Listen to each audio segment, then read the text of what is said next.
में मकानी चूंडुनि जे ॿिए मरहले में ज़िले मलीर में यूनियन काउंसिल मुराद मेमण ते कम्युनिटी अलायंस पैनल के चेयरमैन जो उम्मीदवार यूनिस एके ऐं आज़ाद उम्मीदवार सद्दाम बलोच चूंड मुहिम जो आगाज़ मुल्ला ईसा ॻोठ में कॉर्नर गॾिजाणी सां कयो, जंहिंमें ॻोठ जे मोज़िज़ ऐं वॾे तादाद में नौजवाननि शिरकत कई। उन मौक़े ते ख़िताब कंदे अॻवाननि चयो त मलीर में बुनियादी मसइलनि खे मुकमल तौर ते नज़रअंदाज कयो आहे।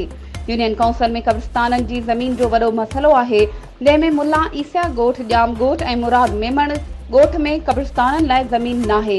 सेहत खे तबाह करण लाइ अस्पतालुनि खे हथरादू बंदि कयो वियो आहे। असां पहिरीं समाजी तौर कमु करे रहिया आहियूं। जेकॾहिं असांखे अव्हां कामयाब कयो त असां कमु करे घणो कुझु तब्दील कंदासीं।